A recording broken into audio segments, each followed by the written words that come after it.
샬롬! 주안의 형제요 자매인 사랑하는 안중교회 가족 여러분, 하나님께서 주신 이 하루 주님과 행복하게 동행하며 보내셨습니까? 성경의 위인 가운데 감사를 제일 잘한 사람은 다윗과 사도 바울입니다. 그들의 상황과 환경을 보면 감사할 수 있는 조건이 아니었습니다. 그럼에도 불구하고 그들의 입술에서는 감사의 고백이 떠나지 않았지요. 감사는 환경과 조건으로부터 나오는 것이 아니라 하나님을 신뢰하는 믿음이 근원임을 보게 됩니다. 그러므로 예수 그리스도를 통해 하나님의 형상이 회복된 자들이 가장 먼저 변화되어야 할 거룩한 영적 습관은 바로 감사라고 생각합니다. 오늘 이 하루를 돌아보시며 하나님 앞에 올려드릴 감사의 고백은 무엇이 있으십니까? 폭염 가운데 시원한 빗줄기가 무더위를 식혀주는 것처럼 감사는 우리 영혼의 은혜의 소낙비입니다. 하나님의 얼굴을 구하며 근원적인 감사를 고백해 보십시오. 죄는 하나님과 우리의 사이를 분리시키고 마음의 평강과 기쁨을 빼앗아 갑니다. 오늘 하루를 보내시면서 하나님으로부터 오지 않은 생각, 감정, 행동을 통해 마음을 지키지 못했던 일이 있으시다면 하나님 앞에 연약함을 고백하십시오. 회개는 죄를 미워하고 포기하는 것이며 성령의 역사를 수용하는 것입니다. 저는 지난주 휴가를 맞아 대구를 다녀왔습니다. 한 교회를 찾아가기 위해 택시를 타게 되었는데요. 목적지까지 대략 20분 정도 되는 거리였습니다. 기사님은 60대 중후반으로 보였고 차량 계기판 옆에 염주와 작은 동자승이 붙어 있었고 또 창문에 보니 운불련 소속 택시임을 알게 되었습니다. 기사님께 불교를 믿으시나 봐요. 어느 절에 다니세요? 라고 여쭤보았습니다. 그러자 딱히 정해놓고 다니기보다 여기저기 다니고 내 마음이 부처지 뭐, 이렇게 말씀하셨습니다. 네, 그럼 기사님은 불교에서 말하는 극락을 믿으세요? 라고 다시 여쭙자 죽어보지도 않았는데 어떻게 압니까? 인간은 죽으면 다 끝입니다. 아무것도 없어요. 라고 말씀하셨습니다. 저는 그 기사님이 안타까웠습니다. 그래서 저도 예전에 팔공산에 있는 동화사라고 하는 절에 가끔씩 다녔고 학교에서 종교가 뭐냐고 하면 불교라고 적었던 사람입니다. 불교는 종교이고 뛰어난 고등 철학이지만 인간에게 구원을 줄 수 없습니다. 석가모니는 인간에게는 108가지 번뇌가 있는데 인간의 욕심이 문제다. 욕심이 없어야 번뇌가 없다. 욕심이 없는 무아의 세계, 열반, 해탈의 경지에 이르러 내가 부처다 라고 말했지요.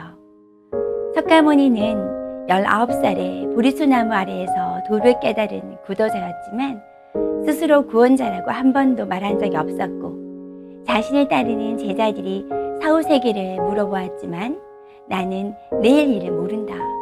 죽고 난 후의 일을 나는 알 수 없다 라고 말했습니다. 그러니 기사님의 답변은 당연한 것입니다.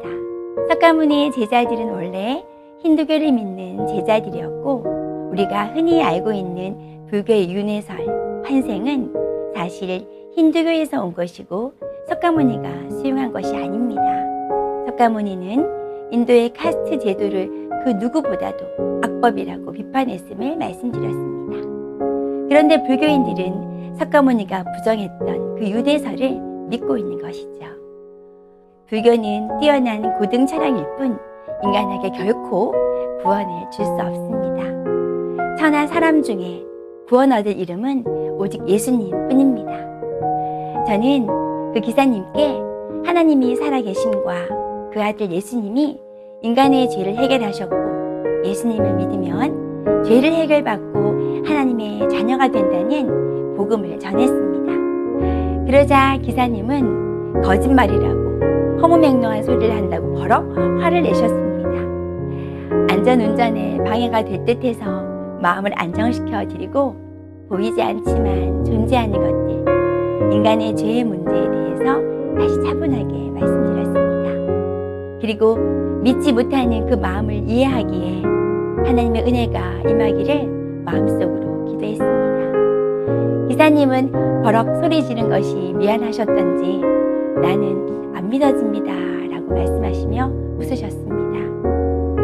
목적지에 내리면서 기사님께 무더위에 강건하시기를 축복해드리며 하나님 꼭 믿으시면 좋겠다는 말씀도 전했습니다. 그리고 웃으면서 헤어졌습니다. 이 세상의 신이 믿지 않는 자들의 마음을 혼미하게 하여 그리스도의 영광의 복음의 강체를 비치지 못하게 하는구나. 이들에게 어떻게 하나님의 살아계심을 잘 나타낼 수 있을까?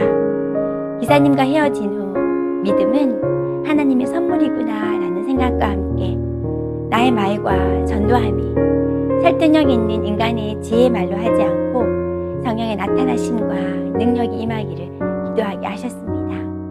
신앙은 나타나야 합니다.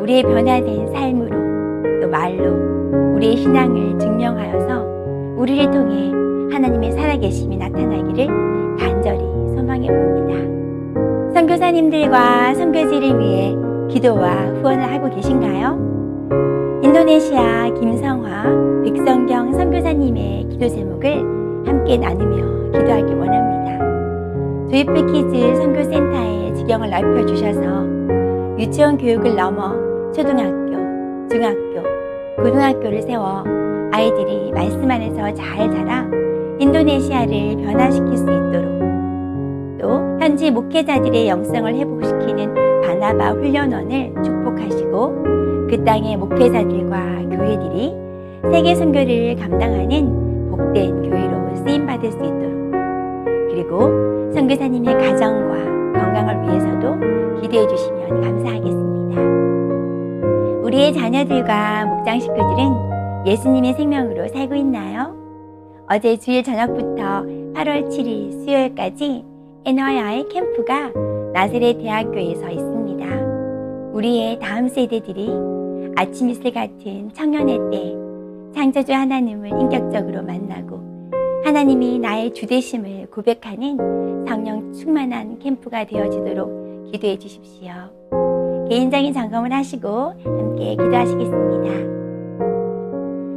사랑하는 아버지, 육체 욕심을 따라 육체와 마음에 원하는 것을 하여 본질상 진노의 자녀였던 죄와 허물 많은 인생이었습니다. 그럼에도 불구하고 말로 형언할 수 없는 은혜로 구원하여 주시고 하나님의 존귀한 자녀로 삼아주셔서 감사합니다. 복음을 듣고도 깨닫지 못해 각기 제 길로 가는 영혼들을 불쌍히 여기는 국률의 마음을 저희 가운데 부어주시옵소서. 우리 안에 하나님보다 더 사랑하는 것들이 있다면 버리게 하시고 하나님의 하나님 되심을 인정하며 하나님 중심으로 삶의 궤도를 수정하게 하여 주시옵소서. 무더위 얼음 냉수와 같이 아버지의 마음을 시원케 해드리는 우리의 삶이 되기를 소망하며 예수님의 이름으로 기도드립니다.